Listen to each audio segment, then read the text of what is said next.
Can I tell y'all what I've learned? My wife and I have been counseling for at least over a decade. I've learned there's a marriage between runners and childhood. I'm just noticing.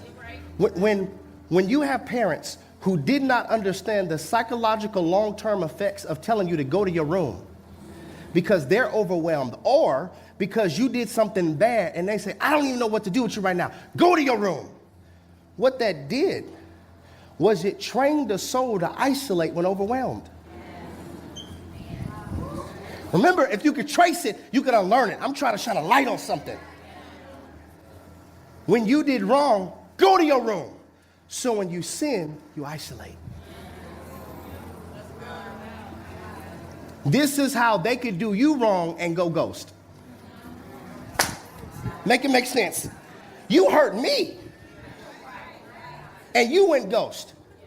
When I was 8, when I did wrong, go to your room. And I had to deal with the thoughts. I had to deal with everything that I was battling with in that moment. And I never was taught how to love even when I fall.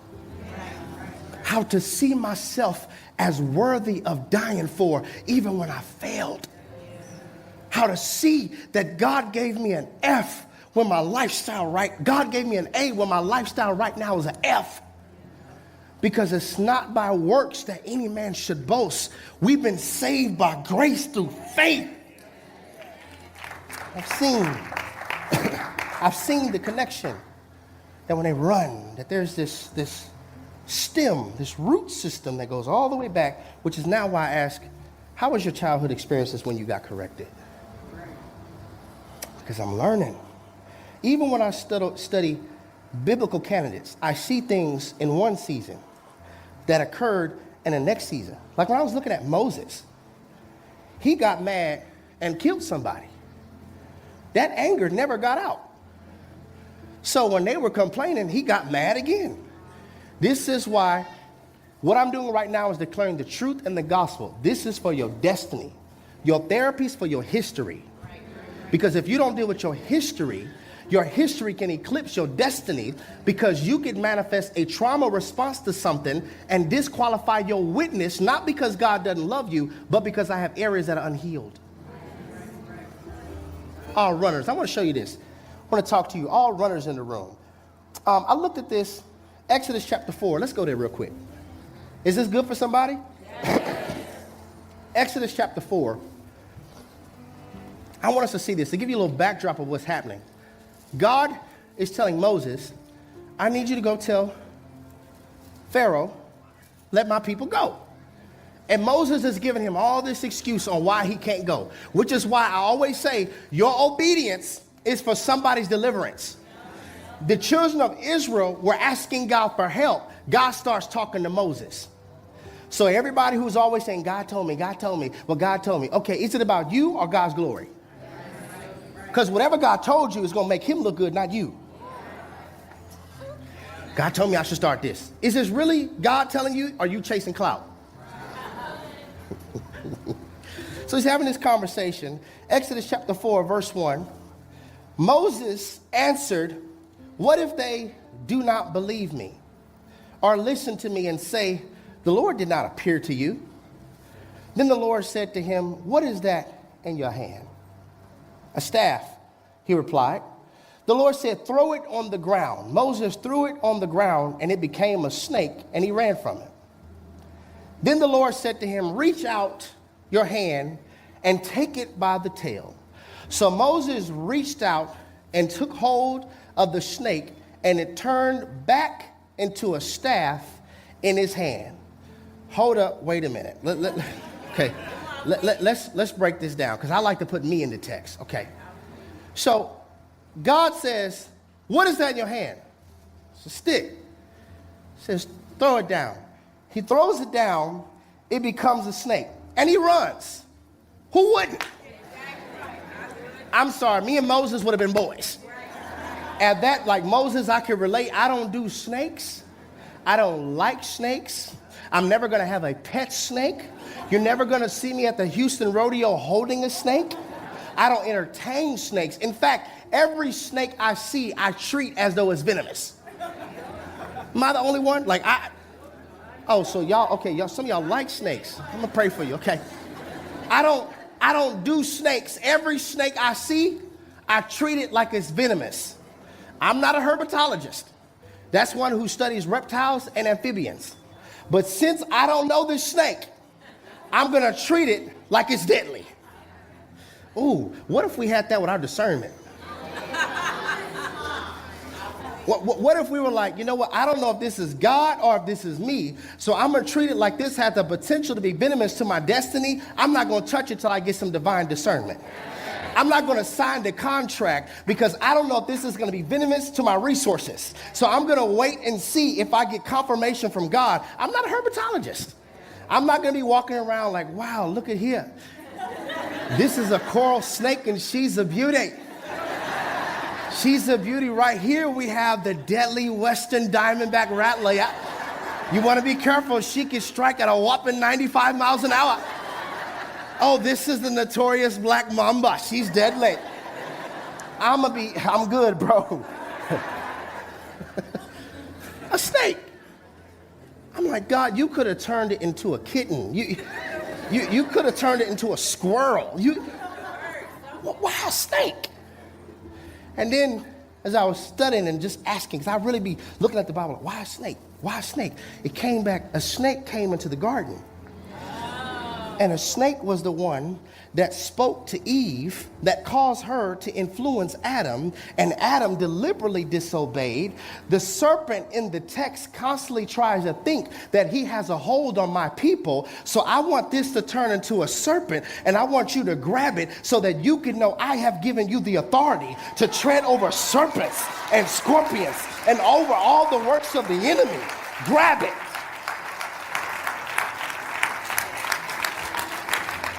He has the stick, throws it down, becomes a snake. He runs from it. God says, grab it. He has the stick, throws it on the ground. It turns into a snake. Moses runs from it. Put my image back up. He runs from it, and God says, grab it. What are you running from that God wants you to seize?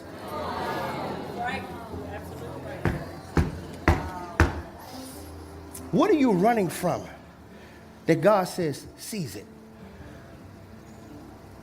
All runners, what are you running from that God has given you the authority to seize? Constantly running.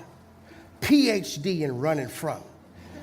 GED in working through. Run from everything. Run from problems. Stay running on fumes. Keep running your mouth and always running red lights. You're sniffing, so you have a runny nose. Just everything about your life. You're a runner. Some of us keep running game like you just run. What are you running from? That God says, seize it. Your peace, seize it. Worry, seize it. Doubt, seize it. Anxiety, seize it. Fear, seize it. Your destiny, seize it. Your purpose, seize it. This moment, seize it. Everything about you that is fearful of seizing it. Which acronym of fear are you going to live by? Forget everything and run, or face everything and rise? Somebody say, seize it. Now, that's just a few exegesis of that passage. The next thing that was crazy that God told Moses to do that tripped me out, he didn't just tell him to grab it. He said, grab it by, y'all talk to me, the tail. Okay, once again, I'm not a herpetologist, one who studies reptiles and amphibians. But I do know this. If you gonna grab a snake, you better grab it by his head. But he says, grab it by the tail. Put yourself in the most vulnerable position. Put yourself in a position where you gotta trust me. Because I need you to remember, I'm gonna crush the head of the serpent. So you don't need to worry about its head. I'm the head. You are the head and not the tail, but I'm going to crush his head, meaning I'm your authority. And I have authority over this serpent. Be vulnerable again. Trust again. This is why some people don't do church. You don't want to be vulnerable again. Trust again. The last time I tried, it hissed at me. And he's saying, I need you to grab it where you're vulnerable to attack. But you trust, I won't let you get infected. Now it takes on so much sense. I know why he made it a snake now. Because you have the power to seize what the enemy is trying to do in your life. I don't know who I'm talking to. Whoever the enemy is after your teenager, you have been given the authority by God to seize it. Whatever's going on in your life, he's given you the authority to seize it. So for those who are like, I don't need nobody. Cool, I was watching Animal Planet. And I saw this buffalo. Buffalo about to preach a whole word to us. I saw this buffalo because you got to remember, the isolated, the injured, the young, and the weak are easy for attack. So I want you to see this buffalo by itself. He's done. He got all these lions on him. This is for everybody. Say, I don't need people, but you keep watching porn because nobody knows about your stuff that you're watching. I don't need anybody to help me. They biting all on his butt. He is done. He's hollering, and then one dude's like, hold on, homie needs some help. Let's pull up on him. What's up, cuz? What's up? You need some, hey, bag off my boy. He said, oh, okay, they trying to mess with Cletus. Let's roll up. What's up? What's up? What's up? What's up? You need some help? What's up? We got your back. What's up? What's up? We out here. Bag. Give me what's up.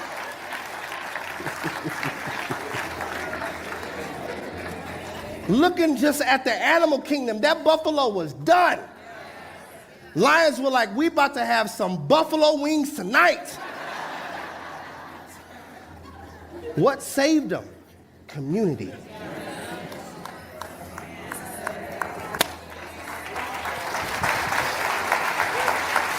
Community. It wasn't about his horns. It wasn't about his strength.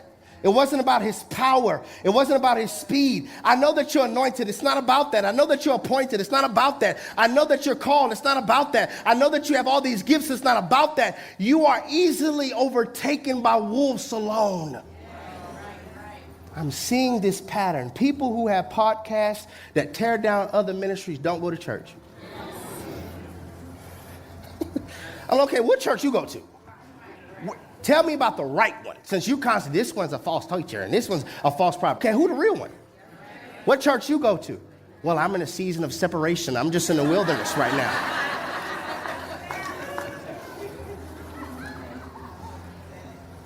You're easily consumed by wolves when you're alone. Some things you don't get through teaching. You only get through touch. I want to show this to you. I'm looking all throughout the text. In Luke chapter 5, verse 12. I'm going to go kind of quick because there's a lot of scriptures I want y'all to get. Luke chapter 5, verse 12. While Jesus was in one of the towns, a man came along who was covered with leprosy. Somebody say he's unclean. Okay. When he saw Jesus, he fell with his face to the ground and begged him, Lord, if you are willing, you could make me clean. Jesus reached out his hand and touched the man. He reached out his hand and touched the man. Okay, this is Old Testament problematic because the Old Testament lets us know that anybody who has leprosy is unclean. So if the unclean thing touches the clean thing, the clean thing now becomes unclean. But Jesus, the embodiment of both testaments, switches it around to where if the unclean thing touches the clean thing and the clean thing touches the unclean thing now becomes clean because I'm a master physician. Jesus reached out his hand and touched the man. I am willing, he said, be clean. And immediately the leprosy left him. Some things you don't get from teaching, you get from touch. Mark chapter 8, verse 25. Once more, Jesus put his hand on the man's eyes. Somebody say touch. Then his eyes were open, his sight was restored, and he saw everything clearly. Some things you don't get from teaching, you get from touch. Luke chapter 7, verse 14. Then he came and touched the open coffin, and those who carried him stood still, and he said, young man, I say to you, arise. So he who had been dead. This takes me back to the women's conference back in Atlanta. This funeral has happened. A woman is crying because her son has just died. She already lost her husband. Now she's losing her son. Jesus steps in and touches the coffin. You know what Jesus just said? Pause. This is not going to end in death on today. Pause. This is not going to steal your joy on today. Pause. This is not going to take your peace on today. Pause. I wonder, is there anybody that has been going down a path, but Jesus came in your life and said, pause. Bullet go another direction. Pause. You're not going to die like this. Pause. Death must respect your purpose. Pause. To touch the coffin. I can give you more Bible. Mark chapter 5, verse 25. Now a certain woman who had a flow of blood for 12 years and had suffered many things from many physicians, she spent all she had and was no better, but rather grew worse. When she heard about Jesus, she came behind him in the crowd and touched. Gosh, I hope y'all are getting this. Touched his garment, for she said, if only I may touch his clothes. Listen, this woman who goes nameless, we only know her by her condition and her extension. Y'all missed it. We only know about her from her condition and her extension. She was willing to reach out to touch. And I just think we need to pause right here and get ready to give God a praise, because I call it a touchdown miracle. Because ever since Jesus touched me, my anxiety has gone down. My worry has gone down. Insecurity has gone down. Viewing myself as a failure has gone down. Is there anybody under the sound of my voice in this sacred sanctuary who has ever had his touch? Who is desperate for his touch? We have a high priest who can be touched. Some things you don't get through teaching. You only get through touch.